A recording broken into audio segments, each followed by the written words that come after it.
किसी बड़ी ऊंचाई को पाने के लिए हमें बड़ा संघर्ष करना पड़ेगा। हमारा छोटा संघर्ष नहीं हो सकता है। अगर हमें बड़ी ऊंचाई को पाना है तो हमें उसके साथ संघर्ष भी ऊंचा करना पड़ेगा। अगर हम लोग IAS PCS की तैयारी करते हैं तो इतना आसान तो नहीं होता IAS PCS की तैयारी में हम IAS PCS बन जाएं, उसके संघर्ष बड़े होते हैं। उसी प्रकार हमारा RCM हमें इतना सारा कुछ देता है तो इसके साथ उसमें हमें इन्वेस्ट भी करना पड़ेगा अच्छा खासा। लेकिन उसके लिए हमें तैयार होना पड़ेगा। किससे? अपने दिल से, दिमाग से, अपने विचारों से। हमें अपने शरीर के एक एक रग में RCM को भुलाना पड़ेगा।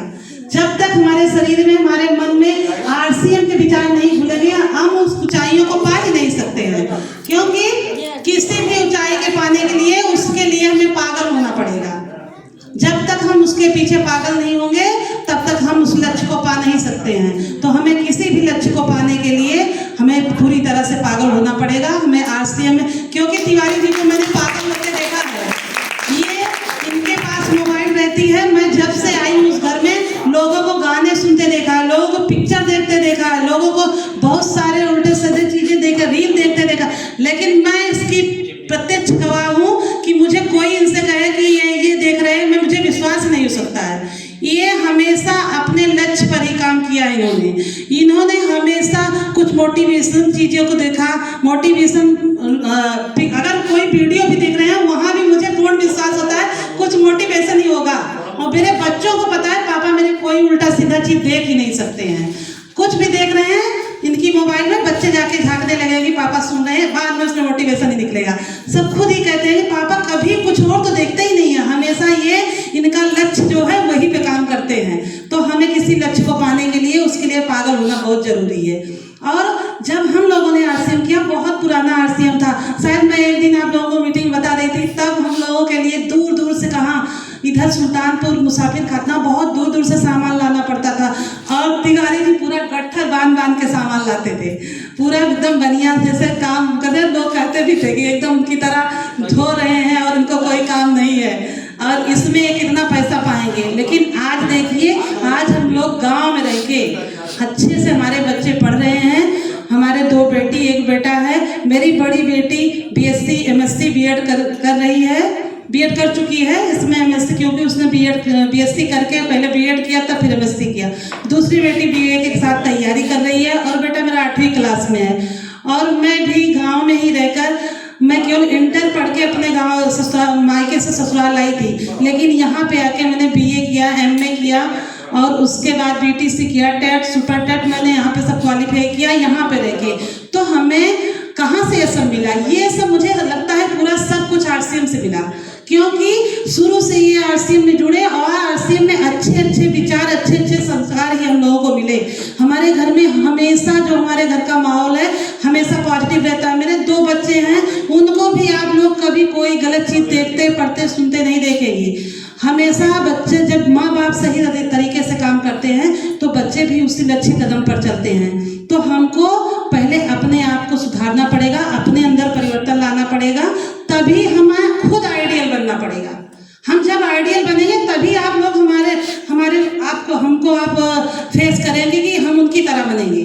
लेकिन हमें किसी तरह बनने की जरूरत नहीं है, हमें अपने आप में एक यूनिक बनना है, क्योंकि हर व्यक्ति यूनिक है और अगर वो चाहेगा तो अपने आप में यूनिक बन जाएगा। क्योंकि अब लोग उदाहरण देते हैं, मुझे अमिताभ बच्चन बनना है, मुझे कलाम साहब बनना है, सब वो लोग तो बन चुके हैं, हमें कुछ और बनना है, हमें उससे भी आगे बनना है। लेकिन उसके लिए हमें खुद काम करना पड़ेगा।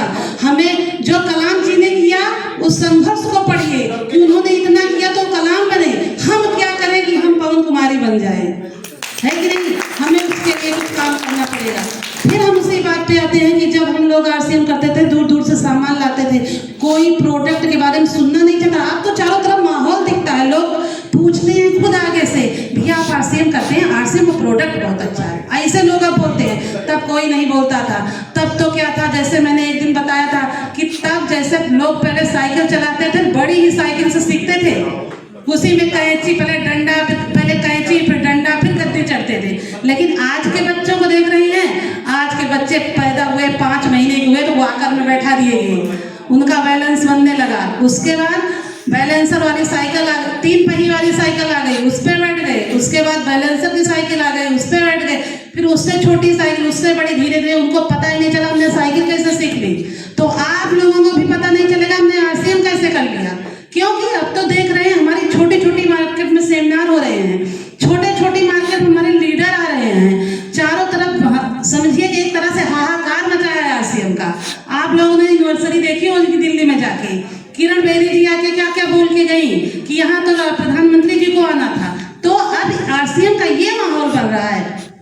हम लोगों ने जब मुकेश कोठारी जी किए थे 3 सेट कपड़े पे किए हैं, सोचिए अब हम लोगों के पास कितने सारे प्रोडक्ट हैं कि गिनती नहीं है, लाइन लगी है, और तब भी हम नहीं कर पाए। तो फिर अगर हमें अभी भी समझ में आया तो नहीं समझ में आएगा। लेकिन देख लीजिए कि जितने भी कंपनी वाले हैं, बड़े बड़े लोग जितने भी हैं, उन्होंने कंपनी डाली है, उन्होंने नेटवर्क बनाया है। जियो के लोग को देख लिया, रिलायंस देख लिया, किसी को भी उठा के देख लीजिए उन्होंने काम किया है। अगर आज वो अमीर है तो नेटवर्क के बल पे अमीर है। नौकरी करने वाला तो केवल खाता है, कमाता है और मर जाता है। वो शायद अपनी शौक भी अच्छे से नहीं पूरा कर पाता है। लेकिन हम जहाँ पे हैं, हम नेटवर्क बना लेंगे तो हमें इस कार्य को करने में भी मजा आएगा।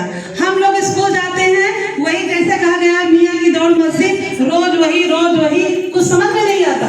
लेकिन ये तो प्लेटफॉर्म ऐसा है, हर दिन नया, हर दिन आपको जो है कुछ नया भी मिलने वाला है। हर दिन नए नए लोग मिलेंगे, हर दिन नए नए आपको स्टेज है, कहीं भी आप बोरियत महसूस ही नहीं करेंगे।